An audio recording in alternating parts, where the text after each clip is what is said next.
कार्यरत आहे तिच्यासाठी मनापासून सगळ्यांनी टाळ्यांनी स्वागत करावं. तिच्याविषयी ती दोन शब्द बोलते. कृपया शांतता राखून तिचं मनोगत ऐकावं अशी मी विनंती करतो. पूजा अनिल बारोसे यांची कन्या.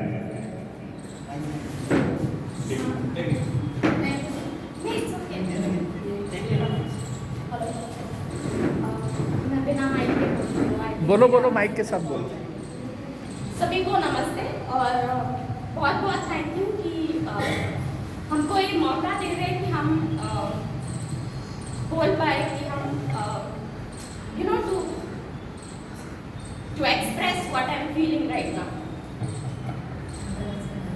आई am grateful to this place and to the people that are those who are available here. सभी को बहुत बहुत थैंक यू कि मेरे पप्पा जी को ये मौका मिला कि लोगों की सेवा कर पाए यहाँ पे और सभी के साथ उन्होंने काम किया.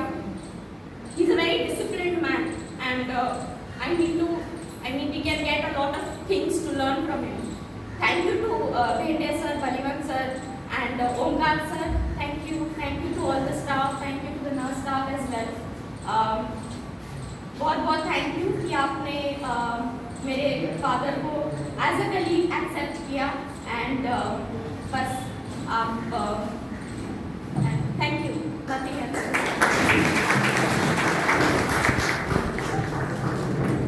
थँक्यू पूजा. आपल्या डॅडीविषयी अतिशय भावपूर्ण एकदम मनोगत व्यक्त केलेलं आहे. पूजा ही माझ्यासमोर लहानाची मोठी झालेली आहे. 92 साली मी ज्यावेळेला क्वार्टर्समध्ये राहायला होतो त्यावेळेला आमच्या खालच्या क्वार्टर्समध्ये अनिल बारोसेचं कुटुंब असायचं. माझी मुलगी सेंट जोसेफला होती, पूजासुद्धा सेंट जोसेफला होती. तेव्हापासून तिला मी मोठं होताना पाहतोय. अतिशय डिसिप्लिन मुलं आहेत ही आणि उच्च शिक्षित त्यांनी केलेलं आहे अनिलनी. आणि त्यांचा मुलगा अक्षय हा पण आज कॅन्टोन बोर्डामध्ये सर्व्हिस करतोय. त्यांचे जावई IT सेक्टरमध्ये काम करत आहेत, कुणाल पटेल या. आणि उच्च शिक्षित असं त्यांनी कुटुंब घडवलेलं आहे.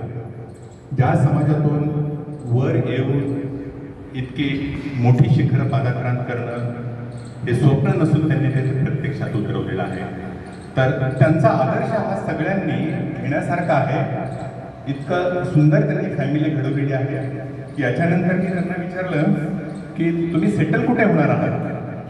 तर फॉर्च्युनेटली रिटायरमेंट नंतर मी सुद्धा सांगवी भागात सेटल होणार आहे.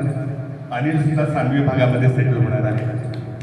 आणि हे खरोखरच एक योगायोग आहे. आणि त्यांच्या पुढील वाटचालीसाठी खरोखरच मी मनोमन शुभेच्छा देतो. तर या कार्यक्रमानंतर एक आभार प्रदर्शनाचा आपण प्रोग्राम घेणार आहोत. त्याच्या आधी समजा कुणाला बोलायचं जर मत व्यक्त करायची इच्छा असेल तर त्यांनी पुढे यावं अशी मी विनंती करतो. आपला स्टाफ कुणाला पुढे येऊन बोलायचं का?